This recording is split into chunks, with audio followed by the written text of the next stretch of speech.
السلام عليكم ورحمة الله تعالى وبركاته، متتبعي قناة ملح وحلو مع لبنى. ان شاء الله تكونوا بخير وعلى خير. الفيديو ديال اليوم يلقاكم في احسن الاحوال. اليوم تحلية رائعة لذيذة وبنينة وغتولي ان شاء الله معتمدة عندكم في هذا رمضان. الا عندك جوج بنانات وما عرفتي ما ديري بهم، هذا الفيديو لك نتيا بالضبط.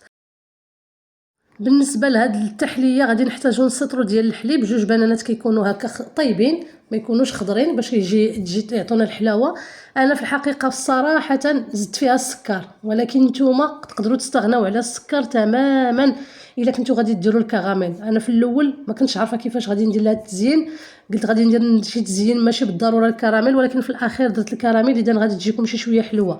الا كنتو غديروا بحالي الكراميل ما ديروش نهائيا السكر لداخل، غتحتفظوا بنص لتر ديال الحليب، جوج بنانات يكونوا هكا طيبين وغادي تطحنوهم مزيان. انا هنايا غادي ندير 3 المعالق ديال اللوز اللي كيبقى لينا هكا مهرمش ما كيكونش مسحوق ماشي البودره، 3 المعالق كبار ممسوحين.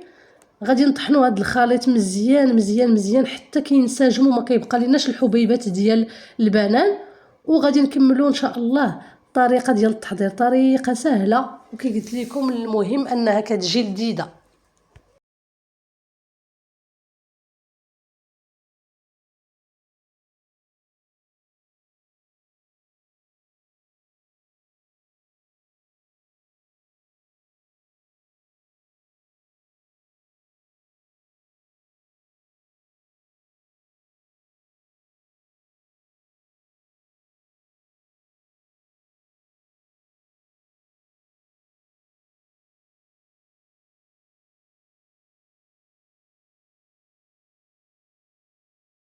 هنا بما انني انا درت البنان غادي نستعمل الفلون ديال البنان، غادي ندير غير هذا الفلون الصغير، غادي ندير واحد الخنيشه.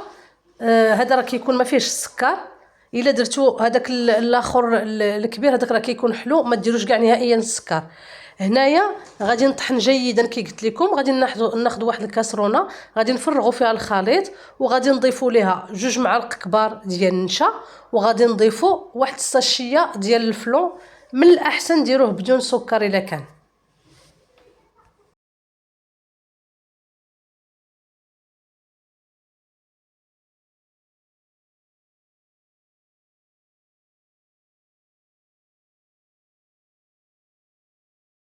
قبل ما نشعلو على الخليط كنضيفو جوج معالق ديال مايزينا وكنضيفو الفلون ديالنا وكنحركوهم مزيان باش ما يديروا لنا لا كويرات لا حبيبات لا حتى شي حاجه. كينسجم لينا مزيان هذاك الحليب والبنان وداك الخليط كامل كيتخلط. عاد كنشعلوا البوطه كنديروا عافيه مهيله وكنبقاو نحركو حتى تيغلى لنا الخليط. الغرض حنايا هو يغلى لنا داك الفلون وراه كيكون واجد.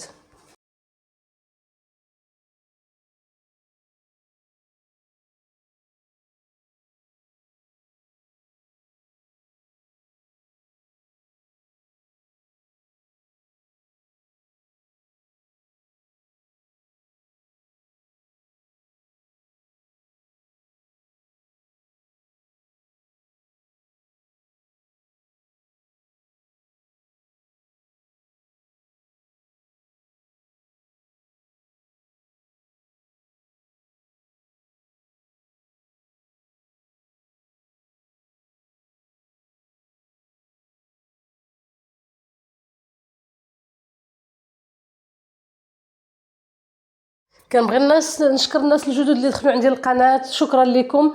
الناس اللي دخلوا خلوا تعليق، شكرا لكم.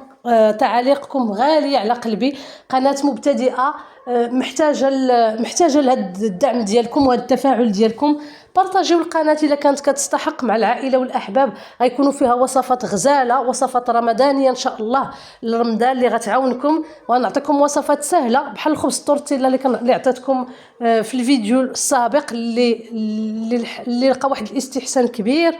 ان شاء الله غادي نعاود نلوح لكم واحد الوصفه اخرى. غادي نحاول نخدم لكم التورتيلا بالدقيق الكامل حتى هي ان شاء الله كتجي غزاله ولذيذه.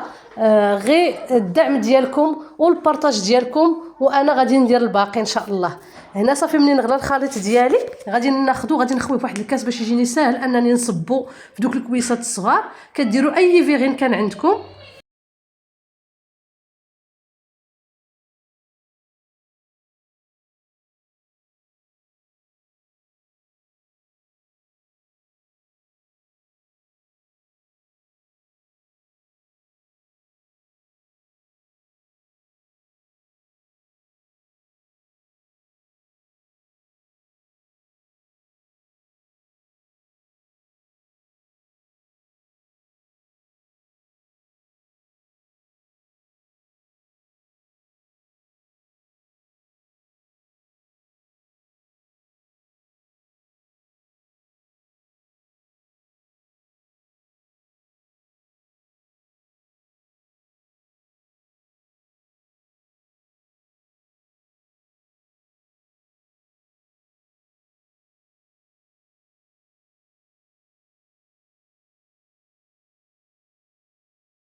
نتو بحالي غادي ديروا شي تزيين من الفوق. انا في الاول ما كنتش عارفه اش غادي ندير في التزيين. بالحق غادي من بعد قلت غادي ندير الكراميل. خليو واحد الطبقه، ديروا الطبقه ديالكم وخليو واحد شويه في الكويسات هكا فارغين. كنقدروا نزينوا بشي صوص اللي عندكم واجده، كنقدروا نطيبوا نديروا شي فلون اخر، نقدروا نديروا شي شويه ديال الشوكولا ندوبوه ونقطعوا شويه د البنان نزوقوا به. نتوما وليكم الاختيار. انا هنايا غادي ندخلهم على الاقل واحد 20 دقيقه للثلاجه يشدوا في راسهم، وغادي نخرجهم ندير التزيين باش نكمل معكم التصوير ديال الفيديو. ومن بعد خليوهم يبردوا على خاطرهم باش ما بردات هاد التحليه باش ما كتكون لذيذه وكتعطينا نتيجه زوينه. صافي انا غادي نزين انا بالكراميل الكويسات ديالي كاملين، وغادي نتلاقاو باش غادي نوريكم الشكل النهائي ديالهم. واخا كي قلت لكم مازال ما بردوش، غادي نوريكم باش نكمل الفيديو معكم ونحطوا لكم ان شاء الله الى كتاب.